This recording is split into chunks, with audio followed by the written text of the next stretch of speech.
¿Quiénes son esas empresas con las que tú has estado trabajando, con las que trabajas actualmente?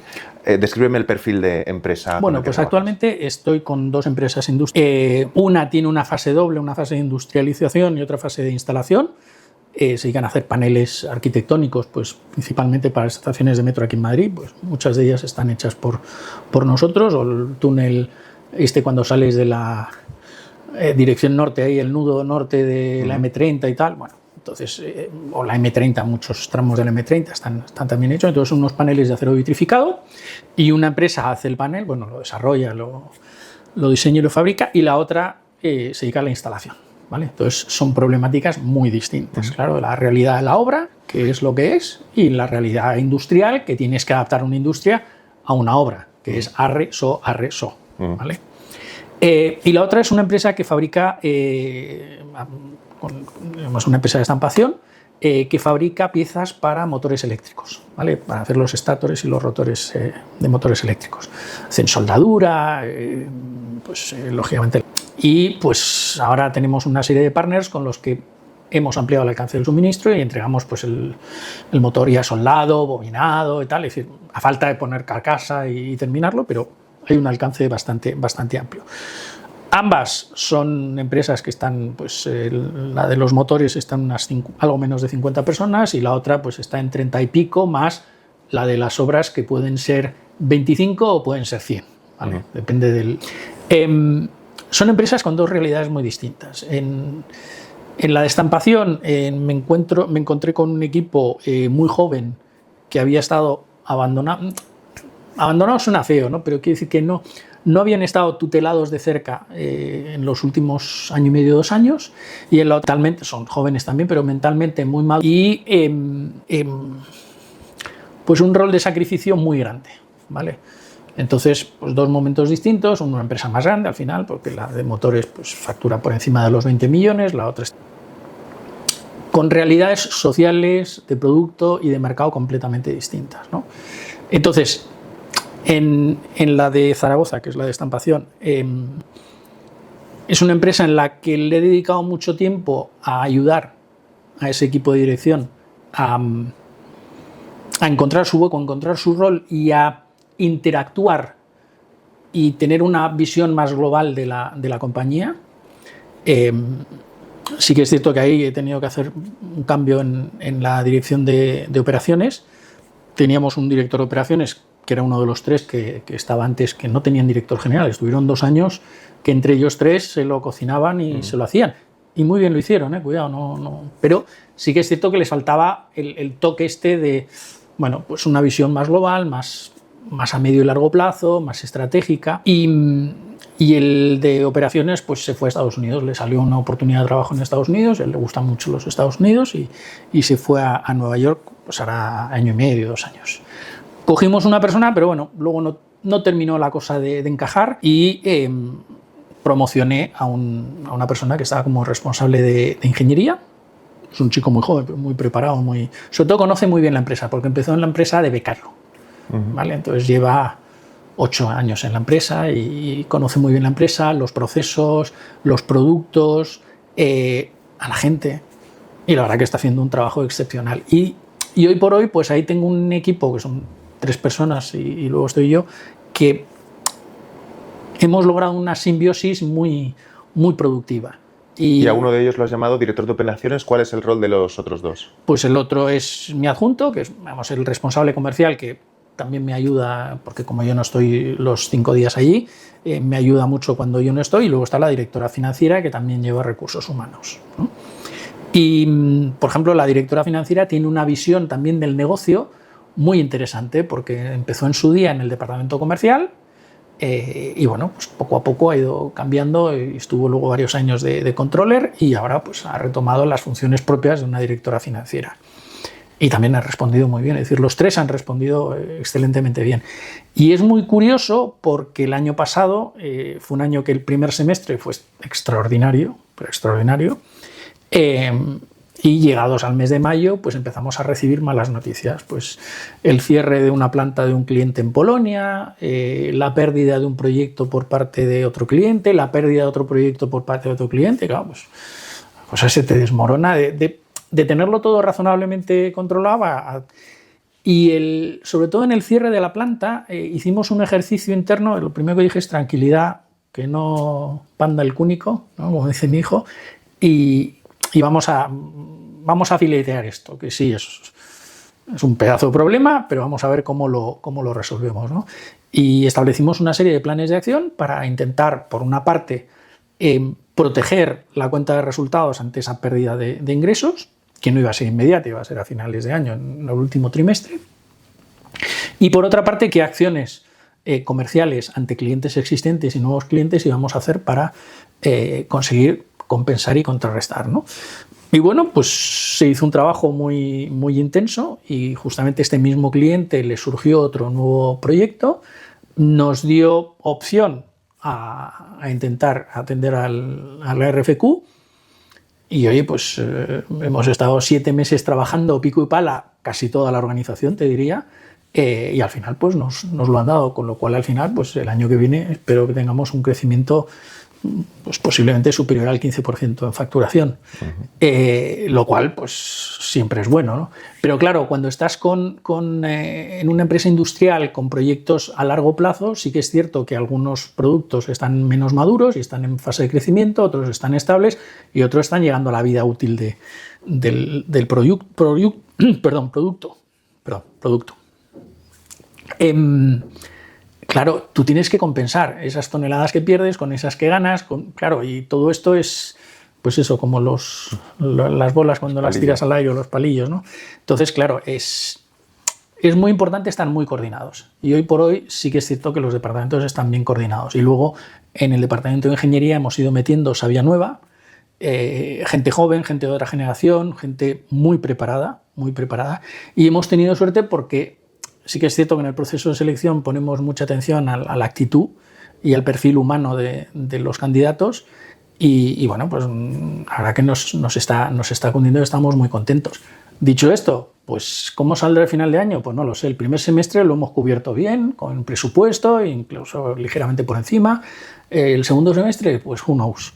Porque con tanta incertidumbre y sobre todo tantas reacciones tan rápidas que pasan en el mercado, nunca se sabe. Pero sí es cierto que estamos preparados para, cuando vengan mal dadas, pues poder reaccionar. Para mí eso es lo más importante, ¿no? Gracias por la descripción y he notado 2 o 3 puntos muy interesantes. El primero, nos cuentas por primera vez algo que la gente que nos está escuchando no sabe todavía.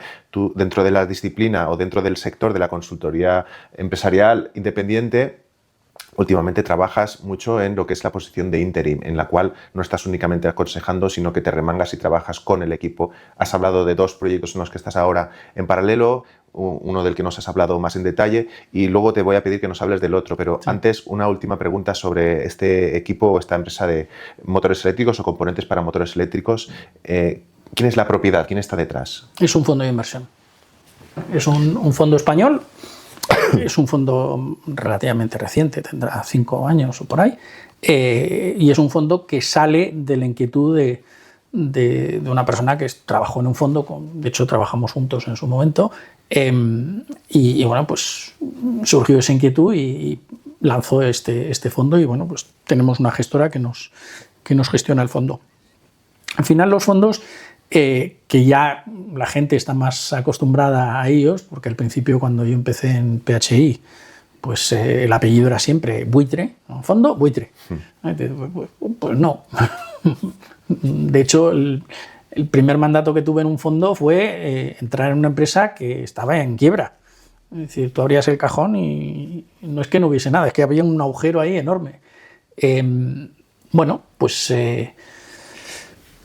conseguimos que una empresa que estaba abocada al cierre, pues no solo no se cerrase, sino que hoy día, pues oye, sigue creciendo y sigue viva y la compró un industrial del sector y bueno, pues sí que es cierto que algunos de los que estaban ya se han jubilado, pero es una empresa que funciona. Entonces, no podemos demonizar a los fondos. Al final, date cuenta que en los ciclos de las empresas, pues hay momentos de impasse en donde necesitan, pues, ayuda financiera, pero también ayuda de gestión, ayuda de pues eso, la falta de hábitos de higiene, bueno, pues un montón de circunstancias que pueden hacer que una empresa necesite, pues eso, alguien que la acompañe en ese periodo de transición. Ahora, por ejemplo, las 2 empresas que llevo son 2 desinversiones, 2 carve-outs. Una es pues de un grupo muy grande de Aragón, y la otra es pues de una empresa industrial que, bueno, pues encontraron que esta actividad, la de los paneles, no era su core business. Y bueno, pues decidieron venderla y con ese dinero pues hacer inversiones en su propio negocio. Bueno, pues y al final nuestras perspectivas desde el punto de vista de fondo son pues quedarnos pues entre 5 y 10 años y conseguir pues un incremento en el valor de la compañía y sobre todo hacer que esas compañías valgan más y hayan entrado en una senda de cambiar el paso, ¿no? Uh-huh. Y eso es lo que te da luego la satisfacción, porque dices, bueno, pues ese trabajo que has hecho y ese acompañamiento a los directivos, pues ha servido de algo. Uh-huh. Para los que no estén muy familiarizados con la terminología, estas 2 empresas en las que estás actualmente previamente formaban parte de grupos industriales de mayor tamaño y aquellos propietarios de los grupos industriales de mayor tamaño deciden que por motivos estratégicos, quizás más que por rentabilidad, pero bueno, por el motivo independiente, deciden que dejan en otras manos estas Exacto. empresas, lo cual las adquiere el fondo de inversión con el que tú trabajas Exacto. actualmente. Es decir, que no venían de una propiedad familiar, sino que... En estos casos no. Sí que es cierto que tenemos otras empresas en el fondo que sí que son empresas familiares, que no había sucesión o que no había continuidad y bueno, pues deciden vender. Ahora estamos mirando justamente para la empresa de Zaragoza un add-on y es justamente eso, es una empresa familiar que el señor ya está jubilado, el hijo pues no es lo suyo, no le apetece, no quiere seguir, pues bueno, pues es una posibilidad que está ahí. Uh-huh.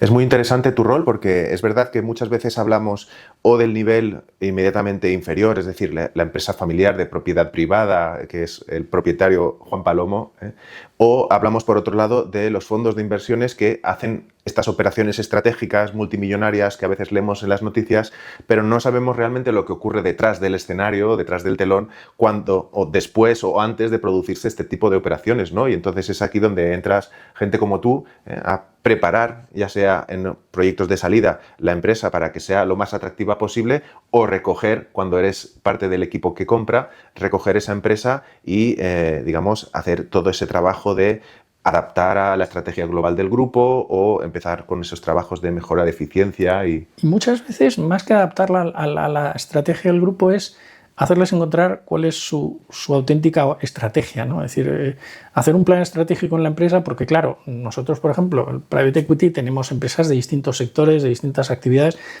¿Y qué es lo que pasa? Que no puedes tener la misma estrategia en todas partes, ¿no? Los mercados no son iguales, la variabilidad del mercado no es la misma, no es lo mismo, en el caso de las 2 que tengo, una empresa de proyectos, oye, pues hay que hacer la prolongación de la Castellana, ¿vale? Pues es un proyecto que tiene un principio y un fin. A otra empresa que lo que estás hablando es que te llevas un proyecto que es un proyecto que va a durar 5, 10, 15 años. Uh-huh. Bueno, pues no es el mismo approach. Con lo cual, al final, muchas veces lo que tienes que hacer es eso, es sentarte y ver realmente cuál tiene que ser la estrategia para esa compañía. Muchas veces la sacas a partir del not to do. Es decir, qué fallos se han cometido que han hecho que la empresa pues, haya tenido una merma en beneficios o una merma en productividad o una merma en ventas, ¿no? Entonces, a partir de los errores es más fácil, muchas veces, pues se dice que se aprende más de los errores, ¿no? Identificar cuáles son las oportunidades que te salen a cambio, ¿no? Y la verdad que es un momento muy chulo, muy chulo. Y yo, mi primera experiencia en un fondo, yo fui Juan Palomo, porque a mí me dieron las llaves de la empresa, me dijeron, muy bien, eres el administrador único, que te vaya bonito, dinos cuánto necesitas. Pues después de una semana dije, pues tanto, me lo dieron, me hicieron explicar para qué lo quería también, uh-huh. y al cabo de 2 años la vendí, y la vendí yo. Es decir, vamos a ver, el cierre de los contratos se hizo con el fondo, pero yo hice todo el proceso de hacerla renacer, crecer, dar beneficios y luego encontrar el comprador, uh-huh. y llegar a un acuerdo con el comprador. Y la verdad que fue muy chulo, fue un proceso muy, muy chulo y muy rápido, con lo cual fue muy intenso. Uh-huh. Muy bien. Quiero hacer una transición ahora y alejarnos un poco de los proyectos tuyos, aunque luego hablaremos de ellos de nuevo. Y quiero que hagamos un zoom out a todo el sector empresarial propagando. Y si nos remontamos quizás a hace 5 años, un poco antes de la pandemia, quizás, donde ya el marketing y concretamente el marketing digital empezaba a cobrar mayor importancia. Es una pregunta muy relevante en tu caso porque tú formas parte de empresas industriales donde cuando hablamos de marketing digital pensamos en marketing de redes sociales o en productos de consumo y a lo mejor empresas industriales lo pueden ver menos relevante porque tienen menos clientes o porque tienen carteras más consolidadas. Pero ahí quiero escuchar tu opinión. ¿Hasta qué punto con estas empresas industriales tradicionales, sectores como la estampación, sectores como la construcción, te encuentras con resistencia o con interés por implementar estrategias de marketing digital?